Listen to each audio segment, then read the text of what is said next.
¿Ya? Hola, bienvenidos nuevamente a Hablando con Giancarlos. Como ya saben, todos los martes a las 8. Este es un espacio donde vamos a dar educación y algunos consejitos acerca de salud mental, patrocinado por Minds Together.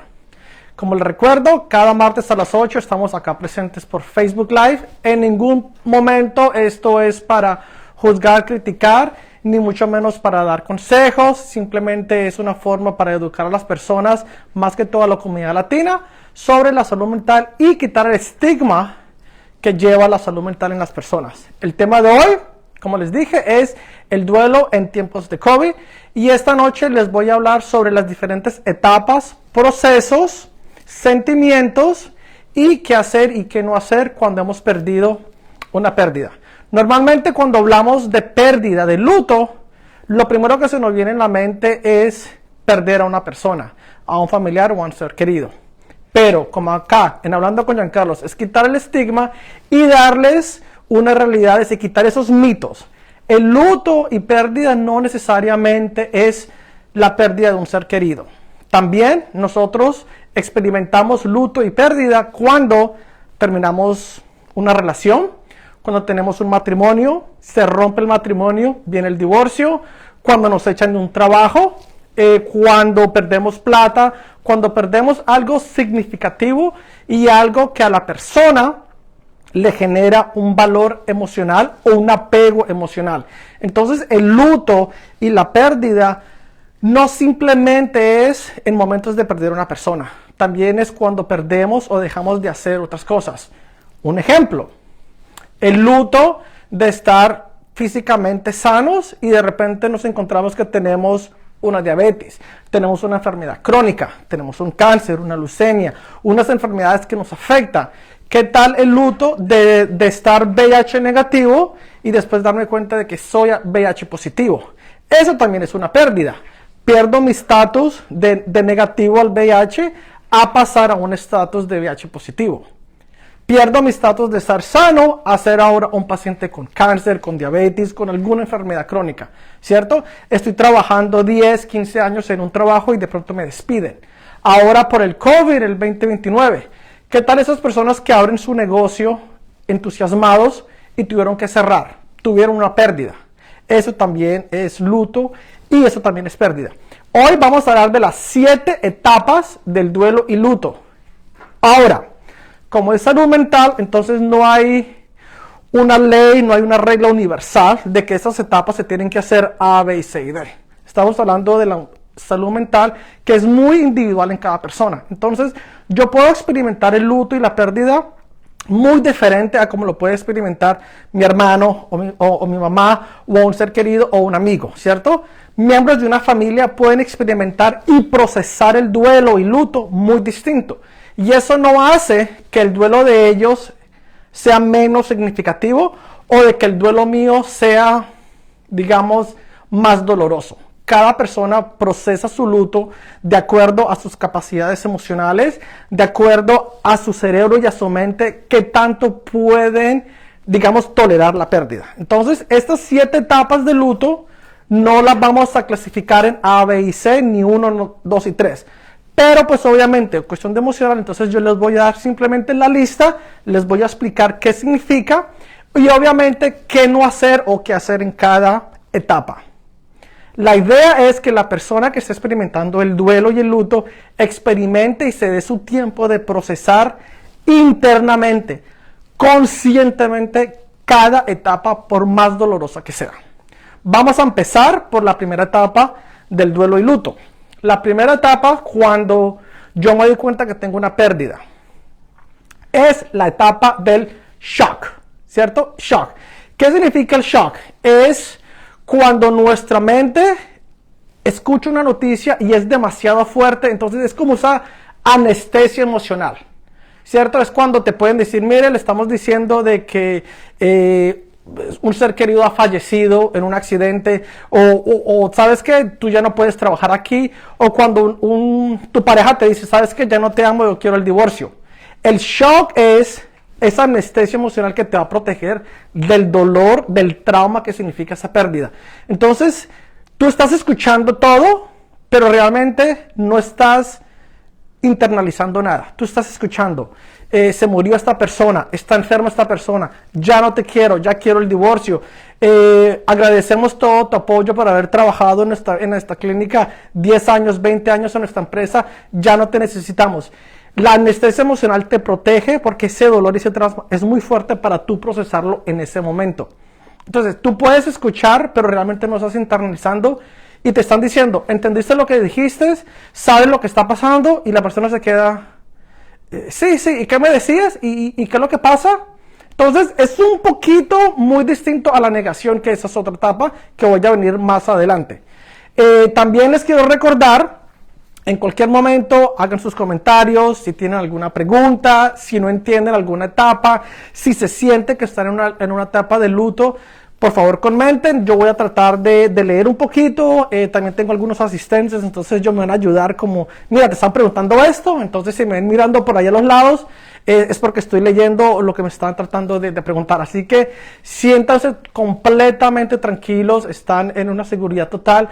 Comenten, practiquen y también si quieren de pronto hablar de algún tema específico, me lo dejan saber. Entonces, la primera etapa es recibir la noticia de la pérdida. Tu mente te protege. Uy, no, este shock es muy fuerte para vos, Giancarlo. No lo vas a poder soportar. Ven y yo te protejo y vamos a pretender de que no nos han dicho nada. Entonces yo estoy en esa amnesia emocional que me está protegiendo de lo que es el dolor. Obviamente, cada etapa, como les digo, es un proceso muy individual de cada persona. Entonces hay personas que viven en este shock de anestesia emocional 2 semanas, 3 semanas. Hay personas que han ido a enterrar a su ser querido y están ahí, pero realmente mentalmente no están. O sea, su cuerpo están y ellos están ahí, ¿cierto? Y donde todo el mundo está mirando y ve, este por qué no llora, este por qué, qué le pasa, este por qué está hablando de otras cosas, este por qué se ve de que no le está doliendo, se ve de que no le importa, todo el mundo está llorando alrededor, pero esta persona está como si nada. Puede ser que esa persona todavía está en esa etapa del shock, de que está viendo lo que está pasando, pero internamente no lo está procesando, conscientemente no lo está procesando. Entonces, cada etapa que les voy a explicar es muy independiente. Cada etapa puede durar un periodo de 3 semanas, puede durar un periodo de meses y desafortunadamente, en el peor de los casos, puede durar años. Años. Yo tengo pacientes que van a mi clínica y que todavía lloran y todavía no aceptan la pérdida de un ser querido, la pérdida de un trabajo, la pérdida de su relación. Y cuando yo les pregunto, ¿y hace cuánto te echaron del trabajo? ¿Hace cuánto tienes el divorcio? ¿Hace cuánto tienes esta enfermedad? ¿Hace cuánto se ha muerto un ser querido? Y me dicen 3 años. Y han pasado 3 años y yo todavía no lo acepto y experimentan todas esas etapas. Entonces, ¿qué les quiero decir? Aunque es muy normal el proceso de duelo, es muy normal experimentar, procesar todas las etapas, pero todo tiene su tiempo, ¿cierto? Entonces, ¿qué tiempo es el indicativo para decir es un proceso, es un duelo normal, a decir ya es un desorden, ya se está convirtiendo esto en un desorden mental? Hay otros factores más. Cuando la pérdida o el proceso, normalmente de 6 a 1 año y medio. Entonces se dice que un duelo normal, por más doloroso que sea para cada persona, puede durar entre 6 meses a 1 año y medio. Pero cuando ya es más de 1 año y medio, a 3 años, a 10 años, entonces ya hay un desorden. ¿Por qué? Porque la persona, a lo mejor y lo más probable, es que se ha quedado estancado en una de esas etapas que les voy a explicar. Entonces, pasamos de el shock, de esa amnesia emocional, pasamos a la segunda, que es la negación, ¿cierto? Que es cuando te dan esta noticia y tú dices, no, yo no lo creo, no lo puedo creer, esto no me está pasando a mí, esto porque a mí, no, ¿cierto? Es cuando la persona también se pone a pensar, pero ¿por qué a mí? Si es una enfermedad, ¿por qué a mí me está pasando esto? Si yo soy bueno, si yo soy A, B, C y D, si yo ayudo, si yo hago esto, ¿por qué me está pasando a mí? ¿Por qué tuvo que ser mi esposo el que murió? ¿Por qué tuvo que ser mi esposa, mi madre? Cuando en toda esta situación del coronavirus en el 2020, muchas personas se infectaron. Y muchas personas se preguntaron en algún momento, pero ¿por qué yo me enfermé yo? ¿Por qué yo salí positivo si yo siempre estoy en mi casa? Eso es un luto. El ser diagnosticado del COVID-19 durante esa pandemia del año 2020 es un luto, una pérdida, porque yo dejo de ser sano, ahora ser infectado de COVID-29. Y yo sé que cuando las personas vieron que su resultado salió positivo del COVID, entraron en shock, entraron en negación. De pronto se hicieron el examen 2 veces, 3 veces, de pronto se lo hicieron a cada rato, porque todavía estaban en esa negación. Entonces, para mí, como terapeuta, que más se enfoca en la parte psicoanalítica, para mí la negación es uno de los defensas de mecanismos más primitivos que tiene el ser humano para protegerse del trauma, del dolor que le está causando esa pérdida, ¿cierto? Entonces, como el dolor es tan fuerte, entonces mi mente automáticamente dice, Giancarlos, este dolor es muy fuerte, usted no lo puede controlar, vamos a negar, vamos a pretender de que no está pasando. Entonces, yo puedo estar ahí viendo a un ser querido, ¿cierto? Yo puedo estar ahí firmando mi carta que me echaron del trabajo. Yo puedo estar ahí firmando ese divorcio. Pero mentalmente, internamente y conscientemente me estoy negando de que esto no está pasando. Y lo puedo hacer. O sea, yo puedo firmar mi divorcio. Pero yo puedo hacer, no, esto no me está pasando a mí. Esto no me está pasando a mí. Que es cuando muchas personas piensan esto: mi ser querido no ha muerto. Para mí, él no ha muerto o ella no ha muerto. Ella está de vacaciones, ¿cierto? Yo he escuchado mucho eso en mis pacientes. No, yo todavía sé de que él no está muerto, él está de vacaciones.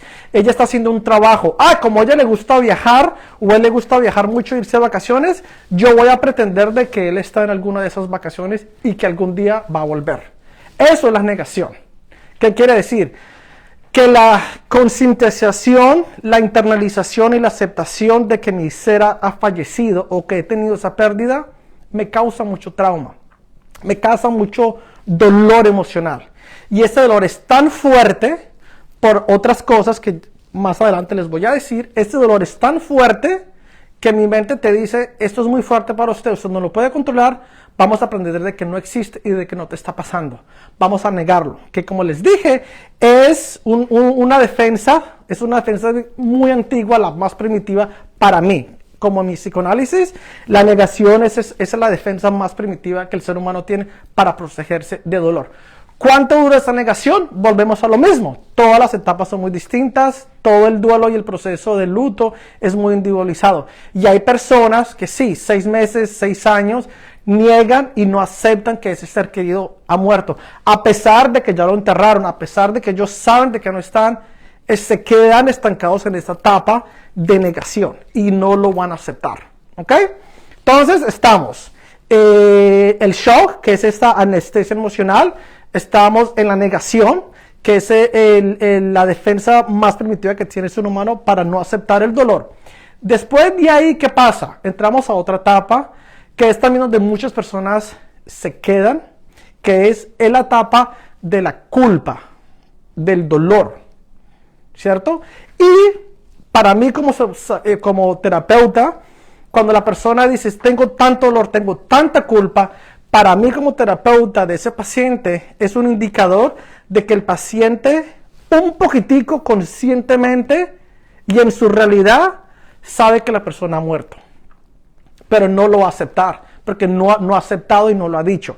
Pero el hecho de que la persona sienta ese dolor, esa impotencia, ese deseo de no pude yo haber hecho muchas cosas, es en retroactiva, internamente y conscientemente, cuando yo como terapeuta veo esta persona ha abierto esa ventana a contemplar la idea de que su ser querido ha muerto.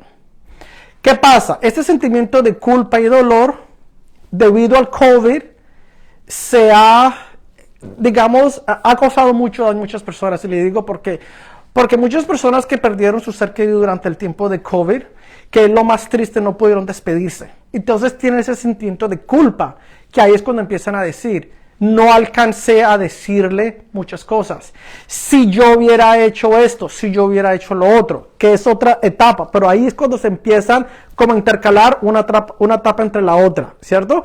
Entonces no es saltar de 1, 2, 3, no es saltar de A, B y C, D, es simplemente estar en una etapa y estar como en esa ambivalencia de que a veces me siento más en otra etapa, pero hay veces es la entradita de la otra etapa me causa mucho dolor, entonces lo voy a negar, ¿cierto?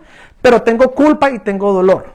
Entonces, ¿qué pasa? Cuando esa persona que hemos perdido ya no está con nosotros, cuando el trabajo que tanto amo ya no lo tengo, cuando mi matrimonio ya no lo tengo, me entra mucho dolor y también mucha culpa, porque tengo que culpar a alguien.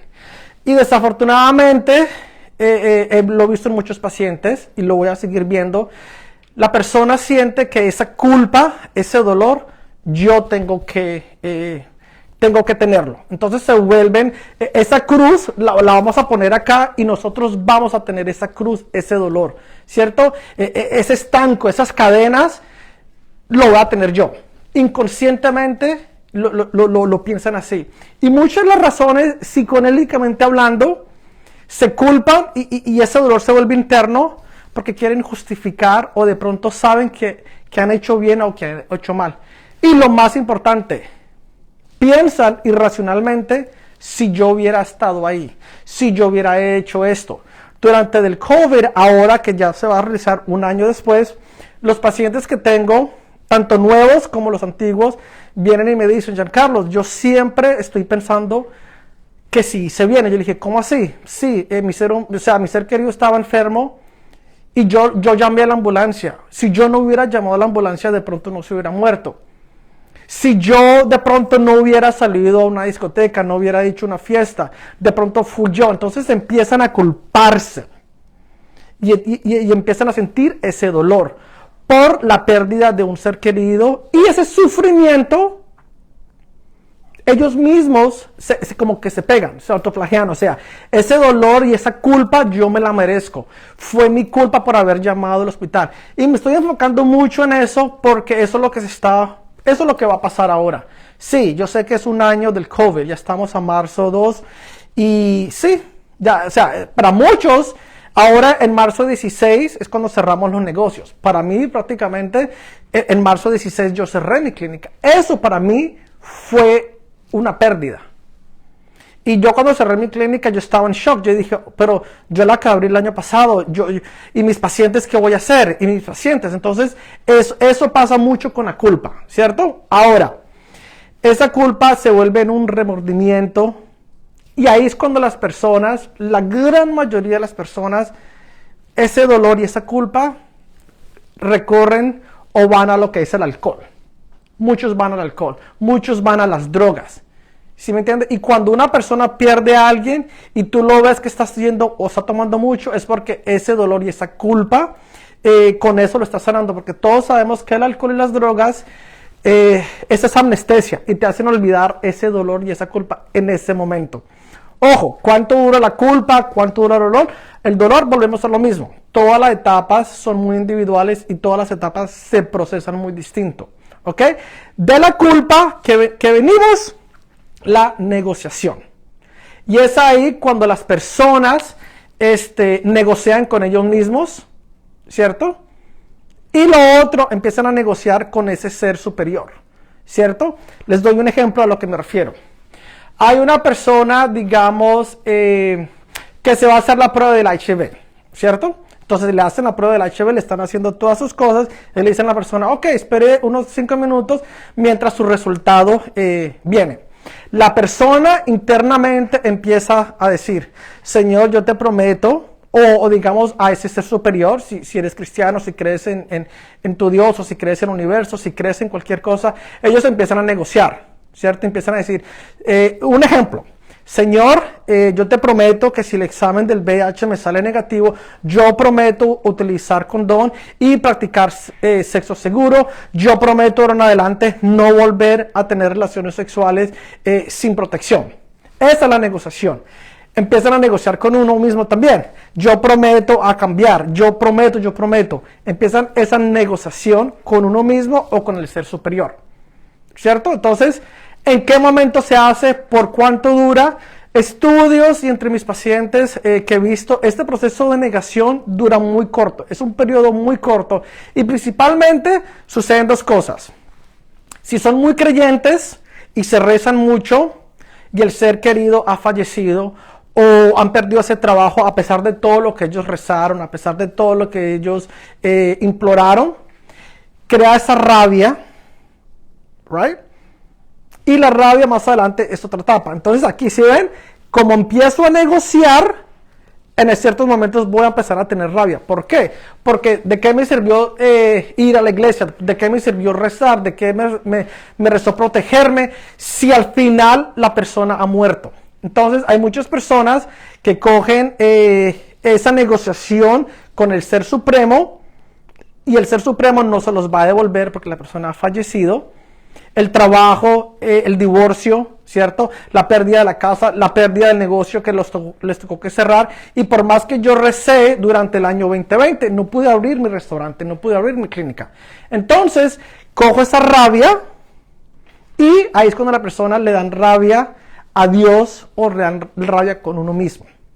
Y esa es otra etapa. Entonces pasamos de la negociación, empezamos a la rabia, a la cólera, a la ira. Que si en el psicoanálisis y para mí como terapeuta, toda esa rabia, toda esa ira y toda esa cólera simplemente digamos, la puedo definir como esa sensación de impotencia. Esa sensación de sentirme perdido, de sentir de que no pude hacer más por ese ser querido. Entonces, de negociar con un ser superior, paso a la rabia y al odio de ese ser superior, ¿cierto? Y esa rabia, volvemos a lo mismo. Como voy a vivir muy amargado, como voy a vivir muy rabia con la Biblia, con Dios, con todas las personas, con toda mi familia, ¿cierto? Voy a refugiarme en algo.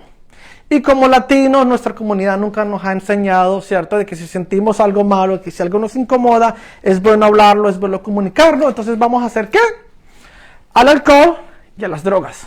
Entonces sí, yo he tenido pacientes que se han vuelto alcohólicos o se han refugiado en el alcohol y en las drogas para tapar ese dolor, para tapar esa rabia, para tapar esa culpa.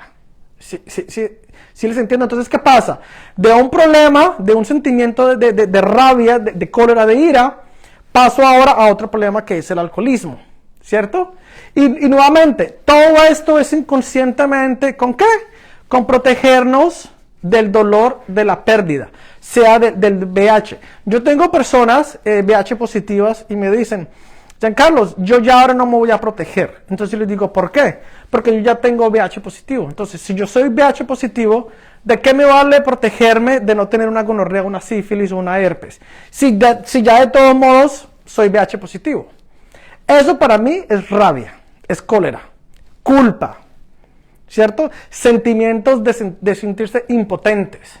Entonces dicen, como ya tengo el premio mayor, porque muchas personas así lo han dicho, mire, yo ya tengo VIH positivo, entonces ya tengo el premio mayor, ¿cierto? Entonces ahí es cuando pasa esa rabia. Ya cuando la persona ha podido sobrepasar la rabia, ha podido entenderla, ha podido procesarla, ha podido sentirla, ¿cierto? Ha podido sentir esa rabia y se ha podido sentar consigo mismo y decir, estoy enojado con ese ser superior, me falló, pierdo mi fe. Y cuando la persona la ha internalizado, viene otro proceso. Ya no tengo rabia, ya no tengo ira, ya no tengo rabia conmigo mismo. Ahora, ¿qué es lo que viene? Poco a poco vamos entrando a la otra etapa, que es la depresión. Ahí es cuando la persona cae en depresión.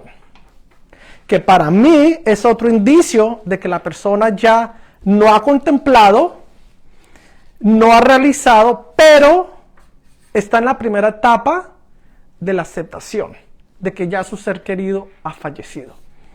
Entonces se deprimen, ¿cierto? No quieren comer, no quieren hacer nada. ¡Ojo! Ese es el estigma de la depresión.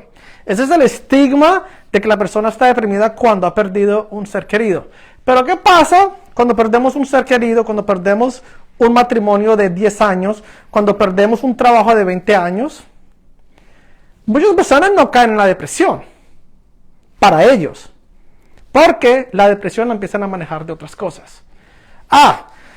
Ya estoy libre, ya me libré de mi mujer y de mis hijos de 20 años, entonces ahora voy a tener relaciones y voy a salir y voy a rumbear y me voy a gastar toda la plata del mundo porque ya no tengo responsabilidad. Entonces, si ve, hacen el otro extremo de la depresión. Se vuelven súper activos, empiezan a hacer muchas cosas que de pronto ellos nunca pudieron ser o nunca lo pudieron hacer por un ser querido. Esto normalmente se ve mucho cuando, digamos, perdemos a un familiar, digamos cuando perdemos a una madre o perdemos a un padre, que de pronto tenemos cohibido por nuestros padres o nuestra madre, pero cuando ya mueren, mi depresión, mi proceso de duelo voy a hacer todo lo contrario. Ya como mi mamá está muerta, entonces ya no tengo a nadie que me juzgue, entonces voy a hacer y deshacer todo lo que siempre he querido hacer. O ya porque no estoy trabajando de 9 a 5, de lunes a viernes, entonces ahora me voy a emborrachar y voy a hacer de todo porque no tengo esa responsabilidad o no tengo ese señalamiento de un ser querido, que es también depresión. Entonces muchas personas he escuchado que estando en depresión, ellos realmente conscientemente no sienten que están en depresión. Entonces yo le digo a las personas, wow, este comportamiento errático, ¿cierto? Este comportamiento impulsivo de salir todas las noches, de hacer esto, de hacerte una cirugía, de ir al gimnasio y de transformarte, suena de que estás deprimido. Entonces es el estigma, ¿cierto? Y es esa falta de entendimiento, porque dicen, no, señor Osorio, yo no estoy deprimido. Yo no estoy deprimido porque mire, ahora salgo, me hice una cirugía, ahora estoy yendo al gimnasio, ahora estoy saliendo más con mis amistades, ahora me estoy tomando, ahora estoy rumbeando todas las noches. Entonces yo les digo a ellos, se ve que lidiar y aceptar el duelo te está afectando, que has recurrido a hacer comportamientos erráticos que antes no los hacías. Y como ya esa figura la has perdido, quieres compensar tu dolor con la aprobación de las otras personas. Porque las otras personas en tu comportamiento errático te están valorando tu comportamiento errático. Pero en ningún momento se está hablando del duelo de tu pérdida.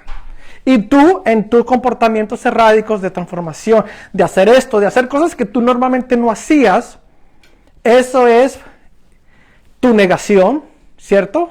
Eso es el dolor, eso puede ser la culpa y también la depresión. Pero obviamente, ¿cuánto dura esto? No les voy a repetir, es lo mismo, es muy individual. La depresión puede durar normal 3-6 meses. Pero ya cuando es un año y la persona sigue haciendo este comportamiento y sigue en esta misma rutina errática, ya se vuelve una disfunción, ya se vuelve un desorden, ya se vuelve depresión. Que volvemos a lo mismo, por falta de entendimiento y del estigma de que la persona deprimida es la persona que está así, que no come y que ha perdido peso. O sea, eso no es depresión. Ahora, obviamente, ya estamos en la sexta, ¿cierto? Entonces pasamos de la rabia y la locura, pasamos a la depresión. Viene otra que es la aceptación. Es cuando ya la persona conscientemente, emocionalmente, internamente, me dice a mí, Giancarlos, él no va a volver, ¿cierto? Cierto que él no estaba de vacaciones. Cierto que sí se murió. Entonces, ese es el proceso de aceptación, ¿cierto? ¿Cómo yo sé que la persona está en esa etapa, está en ese proceso de aceptar esa pérdida? Cuando me dicen, porque yo les pregunto, wow, lo que estoy escuchando es que tú estás aceptando la pérdida, la muerte. Entonces me dicen, sí, yo tengo que ser realista y sí, yo sé que ya no va a volver. Entonces yo les pregunto, ¿qué te hace pensar de que estás aceptando la pérdida? ¿Por qué lo dices? Entonces me dice, porque con mucho dolor, con muchas lágrimas, yo entré al cuarto y limpié todo, quité toda la ropa de mi ser querido. Puse todas las cajas y las guardé. Doné la ropa de mi ser querido. Las fotos que teníamos juntos ya no las tengo. Las fotos en mi teléfono ya las quité, las borré. Las cartas, las fotos que yo tenía, ya las quemé. O sea, cuando ya empiezan a limpiar su entorno, ¿cierto? Entonces, un ejemplo, digamos que yo viva con mi esposa, yo con mi pareja de 20 años, y yo ya acepto que me divorcié, ya acepto que mi pareja me ha dejado, pero todavía tengo ropa y tengo todo como él estaba. Y yo ya llego con todo este dolor y llorando, abro y empiezo a recoger toda la ropa y digo, él ya no está o ella ya no está, yo no tengo por qué tener esto aquí, esto ya me estorba, está cogiendo sucio, entonces vamos a recoger toda esa ropa y la vamos a donar, ¿cierto? O cuando yo empiezo a decir, uy, entonces yo ya estoy solo, la renta, las obligaciones ya me tocan a mí. Ahí es cuando también se empiezan a aceptar. Porque muchas personas que por ejemplo, pierden una relación, pretenden, no pagan sus cuentas, no pagan todo porque no lo aceptan.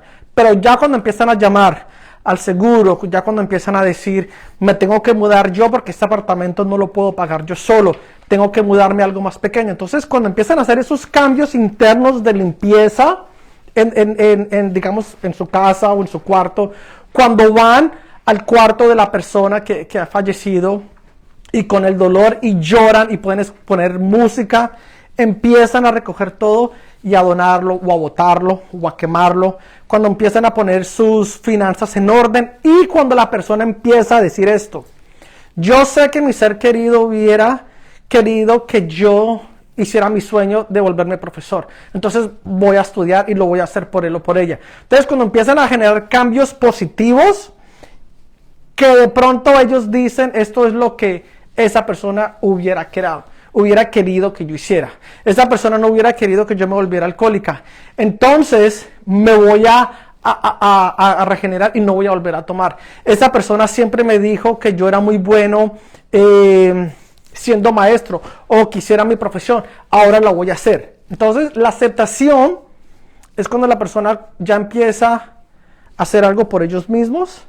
Empiezan a decir, yo no debería estar enojado con ese ser superior, yo no debería vivir con esa culpa, con ese sentimiento de pena, porque mi ser querido no me hubiera querido así. Y también cuando las otras personas, familiares, amistades, le empiezan a decir a la persona, mire, yo sé que has perdido, yo sé que tu ser querido no quisiera de que tú estuvieras así. Esto no es lo que él quisiera. Él nunca hubiera probado de que tú estuvieras alcohólico, drogadicto. Hazlo por la otra persona. Mira, hazlo. Entonces la persona empieza a decir, sí, tienen razón. Lo voy a hacer por él, lo voy a hacer por ella. Entonces empiezan a cambiar su vida de una manera positiva en nombre de ese ser querido, ¿cierto? Me divorcié, tengo 10 hijos o tengo 5 hijos. Ahora, ¿qué voy a hacer? Voy a trabajar por mis hijos. Les voy a dar todo a mis hijos. Aunque perdí mi matrimonio, trabajo. Me echaron de mi trabajo de 10 años. Bueno, voy a conseguirme otro trabajo mucho mejor. Tuve digamos, un accidente, ¿cierto? Perdí un brazo, quedé inválido. Ok, ya entonces voy a ir al gimnasio y voy a competir en las Olimpiadas de personas especiales. O sea, hay personas que llevan, como les digo, ese luto es muy individual y hay personas que de su tragedia, de lo que les ha pasado, sea de que estuvieron en un accidente, perdieron un brazo o quedaron inválidos o de cualquier tragedia, sacan lo bueno de eso. Y también empiezan a decir, ese ser superior de que una vez tuve rabia, perdóneme. Se empiezan como a disculpar con ese ser superior, empiezan a pedir perdón, empiezan a pedir disculpas a esas personas que de pronto alejaron, rechazaron o que fueron muy groseros en alguna de esas etapas. La culpa. Hay muchas personas que se culpan, pero hay otras personas que le echan la culpa a los demás. ¿Ok? Entonces, si tienen una preguntita, por aquí me preguntan, Wendell, sumado al COVID, estoy en otro país, ¿es igual o no? Es totalmente, la pérdida es pérdida, luto es luto, pero es muy difícil. Para mí cuando mis pacientes me dicen, Giancarlo, lo más difícil es que yo no me pude despedir porque soy indocumentado, porque no tengo documentos. Y mi ser querido, yo me vine hace 20 años, yo me vine hace 10 años y nunca volví a ver a mi mamá o a mi papá. Y me quedé con esas ganas de despedir o de verlo.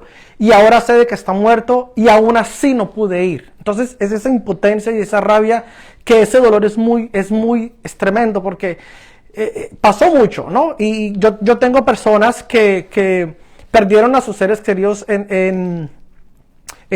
digamos, en nursing home, donde están los ancianos, y no pudieron ir a despedírselo. Y el cuerpo se los entregaron 3 meses y se los entregaron cremados. Y si yo soy cristiano y católico y mi fe es un entierro como sana sepultura, que me entreguen una caja 3 meses después a mi ser querido, o sea, ese dolor es fuerte. O estar en un país por 20 años y nunca ver a un padre o una madre y saber de que están muertos y yo no pude ir y despedirme, ese dolor lo voy a llevar, ¿cierto? Y una cosa muy, muy importante. Cuando estamos aceptando una pérdida, no la estamos olvidando. Yo creo que estamos aceptando y el dolor se va a hacer menos, pero sigue siendo dolor. Otra pregunta por ahí dice, saludos a Javier, a Fernando y a Lady. Muchas gracias por estar conectados. Espero que les estén gustando. Por favor, comenten. Por ahí, mis asistentes, ¿cómo es eso de no estar deprimido? Es que ese es otro estigma de la comunidad latina sobre salud mental. Deprimido no es estar durmiendo 10 horas y no estar comiendo. Estar deprimido es también hacer lo contrario. Pero ese puede ser otro tema. Si tú quieres, déjame un comentario ahí en el Instagram, en el Facebook, de qué es eso, ¿no? La depresión, y puedo hablar muy profundamente de la depresión. Sé que más adelante también van a haber otros temas de las clases de ansiedades, que lo hice en Colombia y pues pues lo voy a volver a hacer. ¿Cuánto dura el duelo? Muy buena pregunta, excelente pregunta, porque una cosa es un duelo normal y otra cosa es un duelo alargado. Normalmente, como les digo, es muy independiente. Un duelo te puede durar de 6 meses a 1 año, 1 año y medio. Es entendible que la persona todavía tenga ese dolor, pero hay que ver en qué etapa. Pero si una persona ha perdido a alguien y lleva 2 años en negación, lleva 2 años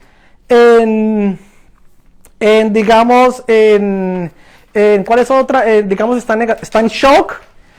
Si una persona lleva 2 años de una pérdida y todavía está deprimido, entonces ya pasa a un desorden mental. Entonces ya es cuando se tiene que profundizar más. ¿Sí me entienden? Entonces, el duelo normal, el proceso de sentir todas esas emociones que son malucas, que nadie quiere sentir, porque nadie quiere sentir dolor y culpa, pero es bueno sentirlo porque lo podemos procesar, internalizar y sanarnos. Un duelo normal, 6 a 1 año, 1 año y 2 meses, 1 año y 3 meses. Más allá, ya es un desorden y obviamente ya el terapeuta lo puede evaluar, te puede dar con el psiquiatra, medicinas y todo eso. Muchachos, por ahí otras preguntas. José pregunta, ¿cómo me doy cuenta que necesito terapia? Más bien, te hago otra pregunta. ¿Por qué no ir a terapia? Y ese es otro estigma. O sea, yo no tengo que estar loco, yo no tengo que tener un desorden mental, a mí no me tiene que estar pasando nada para ir a un terapeuta. O sea, nosotros los terapistas, los terapeutas, los profesionales, no estamos para hablar con personas enfermas. ¿Sí me entiendes? Para mí, un consejito, toda persona se puede beneficiar de ir a terapia. Ojo, toda persona no necesita terapia, pero sí toda persona se puede beneficiar de ir a terapia. Yo tengo muchos pacientes que realmente no tienen ningún diagnóstico, pero lo de ellos es sentarse conmigo y hablar qué es lo que hago yo. Los escucho y les doy ese apoyo emocional, donde ellos me dicen, yo no tengo depresión, yo no tengo ansiedad, yo no tengo nada, yo necesito que alguien me escuche. Muchachos, ya me quedan por ahí unos 5 minuticos. ¿Puedo ir a terapia durante el duelo? Claro, y como les estoy diciendo, no necesitas una excusa, no necesitas una razón para ir a terapia o hablar con un terapeuta. ¿Sí me entienden? A mí me encanta cuando una persona viene a mi consultorio y yo les pregunto, ¿por qué estás en terapia? Y me dicen, porque algo no anda mal en mi vida. Porque yo sé que emocionalmente no estoy bien y necesito hablar con alguien que me dé unos consejos o que me guíe. Esa es la idea de ir a terapia. Y no es una razón o no necesitas tener un duelo, no necesitas tener una pérdida para ir a terapia. ¿Qué no hacer durante el duelo? Evitar. ¿Qué no hacer? Lo otro, es mi culpa. Yo lo provoqué. Si yo hubiera hecho. Y fantasear, ¿cierto? ¿Qué es? mi ser querido, mi pérdida no me pasó a mí, mi ser querido está todavía de vacaciones, ¿cierto? Yo tengo padres que vienen conmigo y les digo, ¿por qué están acá? Entonces me dicen, mira, yo necesito que le digas a mi hijo que su papá murió hace 3 años. El niño puede tener 8 años. Y yo le digo a la mamá, ¿y dónde le dijiste a tu hijo que ha estado el papá? Está de viaje. O que el papá está en su país. Pero él murió hace 3 años y yo no le he dicho. Entonces, ¿se imagina? Entonces yo le digo a la mamá, entonces usted quiere que yo arregle 3 años, ¿en qué? ¿Cuántas semanas? ¿En cuántas sesiones? ¿Okay? Consejos, ya para terminar, porque ya es casi bien el tiempo. Consejos, rapidito. Acepten, internalícenlo y dicen, me duele, estoy sufriendo, sí, y está bien sufrir y está bien llorar. Hablen, consigan amistades, busquen ese apoyo y dense cuenta de que si están haciendo comportamientos erráticos es para evadir el dolor. Y está bueno decir, yo siento dolor, yo siento pena, yo me siento culpable. La idea es de que usted se pueda expresar. Y la idea también es, si usted ve que le está afectando en su vida cotidiana, en su trabajo, con sus amistades, o usted mismo está muy inquieto y quiere hacer cosas erráticas porque no quiere pensar, ahí es cuando debes ir a terapia. Que obviamente como terapeuta no me gusta que alguien venga a terapia simplemente porque le está pasando algo. Pero son cosas que he llegado a entender que por lo menos si usted necesita que algo le pase para ir a terapia, yo lo que digo es gracias por estar en terapia y gracias por venir a verme. Si usted utiliza el duelo como excusa para venir a terapia, está bien. Si usted utiliza el COVID-19, el coronavirus, como razón para ir a terapia, está bien. Desde mi punto de vista, gracias por llamar, porque el primer paso más difícil es coger ese teléfono y decir, necesito hacer una cita con un terapeuta. Muchachos, muchachas, audiencia, muchas gracias por estar acá nuevamente. Estamos en Hablando con Giancarlos, patrocinado por Minds Together, un espacio para educar acerca de salud mental. Los espero el próximo martes a las 8. Una cosita más. Por ahí en Instagram voy a hacer esto, pero en inglés, así que atentos. Nos vemos, hasta luego. Chao.